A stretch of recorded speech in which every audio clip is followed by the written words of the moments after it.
Heyo, Joker, Folie Ada, or Joker 2 is a good film, and I think the world is wrong for hating it. And I'm not being sarcastic, I genuinely think it is a good film, and I would actually argue it is on the verge of being a great film. I think the movie is different, especially in a world where all of us have very quickly gotten tired of the endless barrage of superhero movies, TV shows that are incredibly formulaic and predictable. I personally don't remember the last time I watched a Marvel TV show or film because I just can't be bothered with these anymore. I don't like the way they're marketed, I don't like the way they cut their trailers, they give too much away in their trailers, and I don't like spending my weekend watching one of these films because there are just so many good films out there by better studios, better directors, and overall just better movies to watch. And I'll be honest, I haven't even gotten around to Deadpool and Wolverine because even though the movie sounds fun and everyone who watched it said it's amazing, I just can't be bothered with these movies anymore. And so when I heard everyone, and I mean the entire world, was hating on Joker 2, I knew I had to see for myself whether it is really that bad or not. And I think Joker 2 is a good film, and I think you need to just at least appreciate that it tried to do something different, and I think they executed it fairly well. And obviously the biggest, it being different comes from the fact that it is a musical. And again, can we please appreciate the fact that the director had the boldness of making a movie like this into a musical? That is an insane idea, especially because of how well the Joker was received. And again, I think as an idea, I think it works. And trust me when I say this, like most people, I do not like musicals. I think most musicals are always conveying a plot point, always conveying every emotion, every feeling in a song. The dialogue in these movies suffers greatly because everything is basically thrown towards a song or a musical number. But I think in this movie, it works. And I also think that simply hating on musicals is a valid reason to not like this movie or hate this movie. Because I think all the musicals that were in this film were done in the context of the movie. They are short, they're to the point, I think they're fairly well executed, they don't overstay their welcome, and I think they did a good job at making the movie more enjoyable, especially considering it deals with a lot of dark themes. And I think the musicals also were kind of necessary in this movie. They were an exaggerated display of hope and emotions, the hope and emotions of Arthur as the Joker. And again, the musicals help alleviate the dark themes of the movie which carry over from the first movie. Because for Arthur, everything goes wrong. But at the end of the day, he is human, He is allowed to dream, fantasize. The musicals illustrate that. The musicals illustrate a reality in which he is in love. He has an audience that is entertained by him. They laugh at what he does, his dancing, his jokes. He has everything he ever wanted in the musicals, but as the Joker, not as Arthur. And I also don't think the musicals were forced into this movie like most people say. I think they're all well placed, they're well timed, they're well executed, they are done well, and they do not overstay their welcome like most musicals have a tendency to do. So why do I think this movie is good? We've discussed the whole musical aspect, but let me just address why I think this movie is good. I think this movie is good because it is honest. I think the movie is good because it tries to understand and be transparent about a character without doing the lazy thing of leaning into the persona of the Joker. The Joker is loved by everyone, and I think it is a bold choice to flip the tables in the sequel on everyone who saw themselves in the Joker.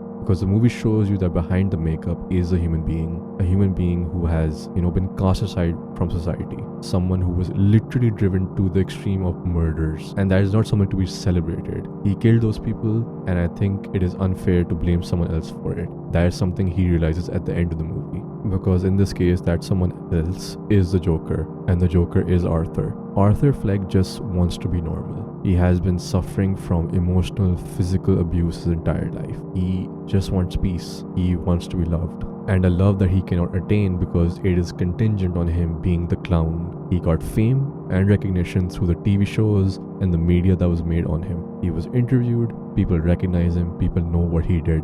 He got support from people, but he doesn't want these things. He ran away from the people who rescued him from the courthouse after the explosion, and it felt like those guys needed Arthur more than Arthur needed them. He doesn't need all the fame, recognition, support. He simply wants the love of the girl he likes. He wants to stop playing pretend. That's why at the end he tells Harley to stop singing and that he doesn't want to sing anymore. And he also doesn't want to be the symbol of someone who was beaten down by society and he stood up against it. Because he can't do that, and no one should do that. Why do people need the Joker, and why is Arthur Fleck not enough? Why is the trauma and abuse of a normal human being not enough to rally behind him? Why does that not something to support? Why do people need a symbol? Why is a symbol important? And so ultimately you actually realize that the lawyer he had in the beginning had the right perspective, had the right angle on what Arthur has been through. He was abused by his mother, he was abused by society, no one looked twice at him, he was thrown away by society.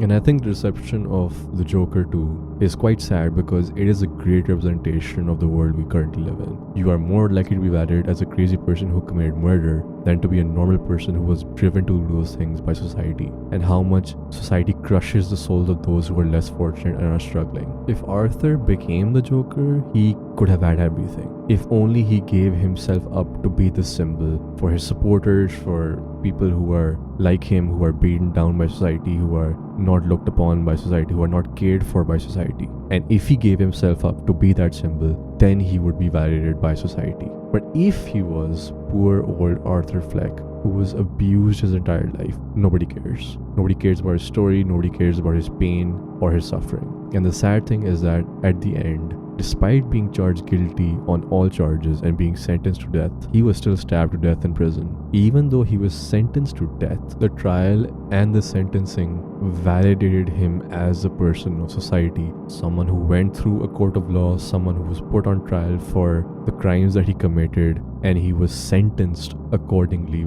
by the laws that govern every single human being. And yes, in this case, Arthur did unspeakable things, he did horrendous things that have no excuse. He did those things. But still, he is someone who is now visible to society. He is seen as opposed to being invisible all those years that he was suffering and beaten down and abused. He could have died like a normal man, but at the end, even his death was an unfair one. Yes, he was going to die anyway, but still you need to recognize that someone who throughout his life was constantly overlooked at least deserved an honest death, but even that was taken away from him. He even gave time to hear the joke by the nervous cellmate. Like on the brink of death, he still tried to show appreciation for the idea of telling someone a joke, to make someone laugh, and to give them that audience, and he got stabbed to death in the process. Arthur Fleck was a simple man who just wanted love and acceptance, but instead, society drove him to the brink of madness and insanity, and to have him unfairly murdered at the end. And guess what, the ending actually does a favor to the DC universe, if you think about it really. They have now established that Arthur Fleck's Joker is an idea, and anyone can be influenced by it, including the person who actually stabbed him. And the influence just gets more and more amplified if you consider the media attention, the trial, and the shows that were made about him. So DC is now free to choose whatever Joker goes against Robert Pattinson's Batman. And I sincerely hope the weight of this Joker is displayed whenever the new Joker gets his screen time. And I think if they are unable to do that, I for one will still view any upcoming Joker through the lens of these two movies. I think my reaction to this movie and the rest of the world's reaction is something insanely unique, because did we all really watch the same movie? Was I the only one who really saw the parallels between our reality and this movie? Did the world simply ignore all the nuance and subtlety in this movie simply because it had a few musical numbers? I actually really like this idea I heard about this movie from a friend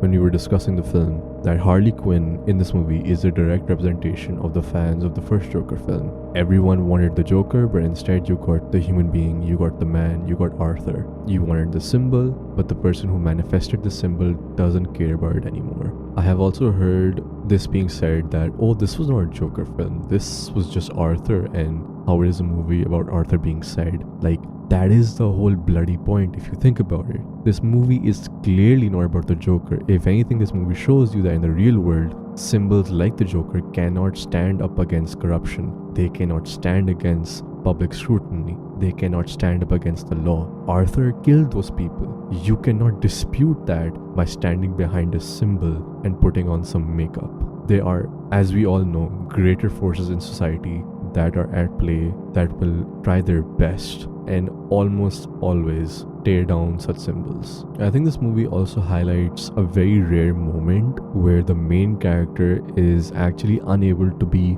more than just a human being. In most superhero and comic book movies, we are used to the main characters sacrificing themselves constantly for the sake of being something more, to be a symbol for people, to be more than just a simple human being. Arthur Fleck cannot provide that. That's why his Joker in the courtroom scenes falls short, because he's unable to do that anymore, or he was never really up to the task. Joker 2 then ultimately shows how a beaten down human being simply wants the respect and care of society, and to not be a symbol to demand that respect and care. You just need to be a human being. And the sad truth is that now a movie like Joker Folie will never be made. It did terribly financially. It even reviews badly for some reason. Like, I understand people not understanding it. I can understand people being indifferent towards it. But to see words like horrible and how people hated this movie is insane. Like, I've never seen a reaction like this to any movie.